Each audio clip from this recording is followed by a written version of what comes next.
Yun mga ka-safer, nandito tayo sa Abu Dhabi and kausapin na natin si Tricia na nag-aaral dito sa Abu Dhabi campus natin sa Safeway Healthcare. Tricia, kumusta ka naman?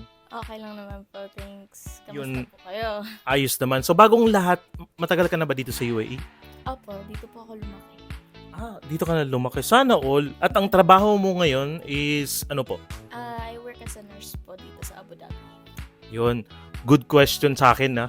Ano po ang reason kung bakit kayo nag-take ng course ng phlebotomy?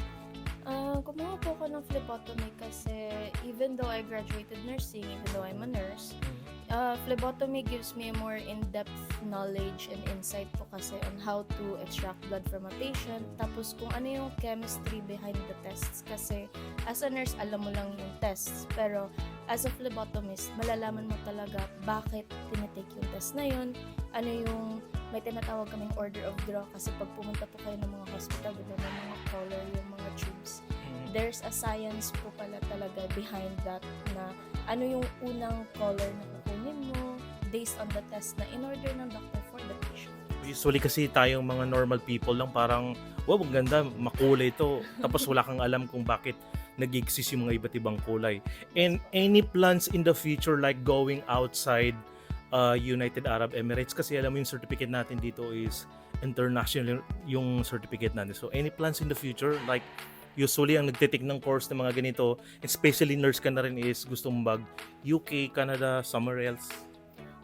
Opo, kasi from taking phlebotomy po, dun ko po na realize kung gaano po talaga ka-accepted yung phlebotomy outside. So, it's actually a good opportunity for those who are non-medical backgrounds. Pag gusto din nilang lumabas ng UAE kasi there's no medical background needed for phlebotomy kasi everything is taught within the course and it gives a good opportunity to go abroad of UAE. Interesting. Pero bago natin tapusin tong interview, pwede bang makipag-joke sa'yo? Sige po. Ready ka makinig ka sa question ko, ha? Sige. Ano sa English ang anak na lalaki? Son? Ulitin ko lang. Ano sa English ang anak na lalaki? Anak na lalaki. Son. Anong spelling ng araw? S-U-N. Anong spelling ng araw? A-R-A-W. Ayun, thank you so much, Tricia. Thank you so much and nice to meet you dito sa ating Safeway Healthcare Abu Dhabi campus. Thank you so much for your time.